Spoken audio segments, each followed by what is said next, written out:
I think the highest rating I had this season was a little bit higher, around 7,500-ish. When you get in the game, the first thing you need to do is you need to pick your hero. Generally, I pick the hero with the lower armor if I'm unfamiliar with the two heroes. Obviously, if you're more familiar with the two heroes or if the armor amounts are close, you can just pick the one that you're more comfortable with. Some hero powers give you money. Those tend to be the strongest ones. And then some hero powers just give you some sort of stats or tempo of some kind. Those ones will tend to be a little bit weaker, but they do help you take less damage in the early game, which gives you a better chance of getting in the top two.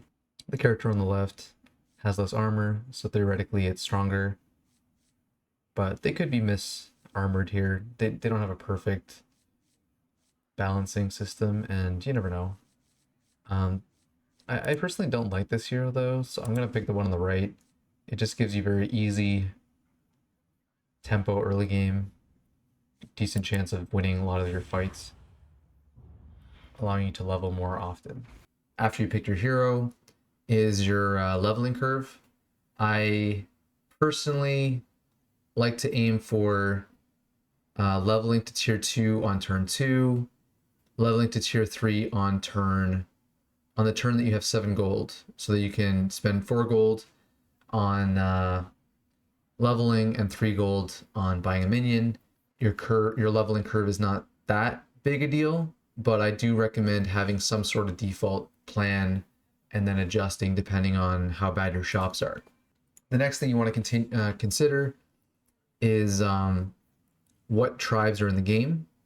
So for example, Naga and Elemental have minions that can basically multiply the stats on them by 2. The Elemental one has one where it copies itself and gives you 2 minions on board, and then the Naga one just literally doubles the stats, and you can triple those to make them into times 3 stats.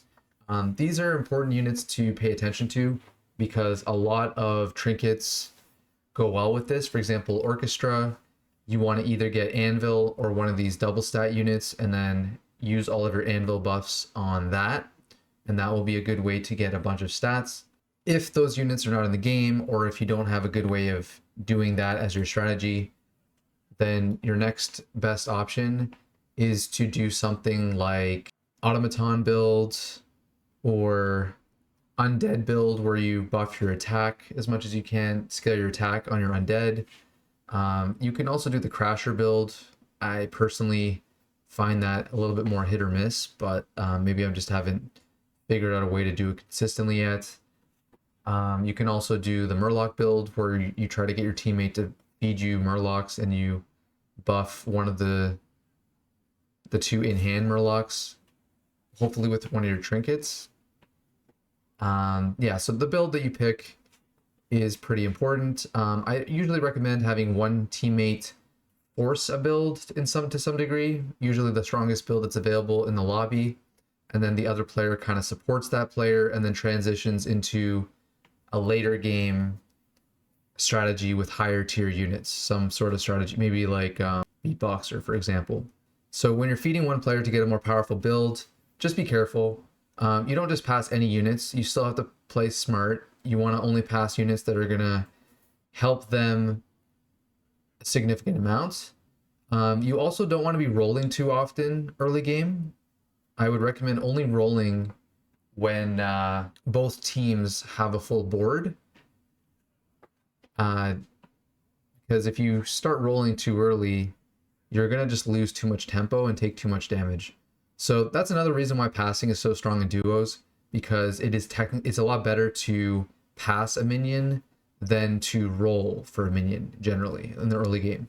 So that's why I think passing and setting somebody up with a couple extra units early, it can build the momentum, get their build started much earlier than normal, and then they just end up being much stronger than the other players because they just are set up so much earlier. Another thing I would recommend doing is get used to, for the support player, get used to finding combinations of cards that just give you a ton of tempo in a very short amount of time. For example, in this game here, I have basically just one good unit, I have Terragosa here, and I managed to get it to 450 attack and give it Divine Shield throughout the game. And then I just threw down a couple of these chameleons, and now it gets to copy two of those from just having all of these units. These units are basically just meant to die and allow me to have three of these. And that's just a very powerful support build. I get a lot of stats, all from basically one unit being copied. And then my teammate here is actually the one that's the main build.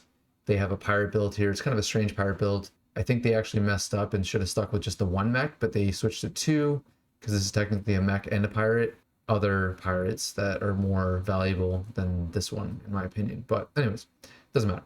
So came in second that game, so it wasn't the best build, but basically the idea is the support player needs to be aware that they're the support player and try to come up with strategies to get a lot of stats with a low amount of resources while they're helping their teammate set up with the correct build as early as possible, just so you can dominate the other teams. Like here, for example, I fed him Rivendares, and I think I fed him at least one of these Sky Pirates, and I think I also fed him this Cruise Controller too. So I fed him a lot of these units, and because I could tell that he could easily go Pirate, and then I switched into some sort of just very simple strategy where I just copied one powerful unit, and that's it. So I think I was using this this trinket here, where you give 8 attack every time you play a card to a dragon, and that's how I got this attack so high. And then I generated a double attack from one of my Yogg spells, I believe. Another unit that is very important to think about is the Murloc that gains 2/2 every time you cast a spell on it, or every time you manage to gain its stats. This unit is amazing with a lot of comps.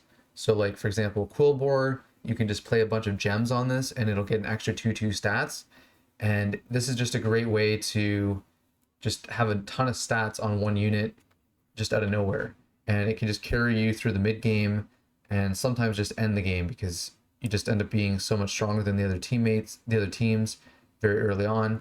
Most of the times I win, it's usually the game is ending around that time, around like 13 or 14.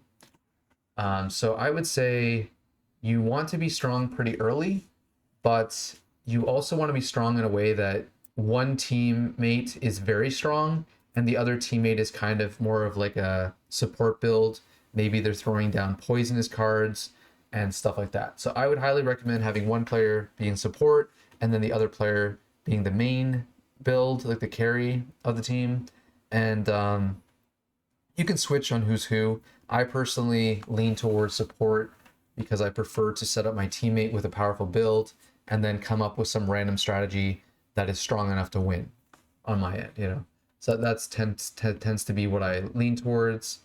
It seems to be a pretty consistent strategy, and I think I highly recommend it.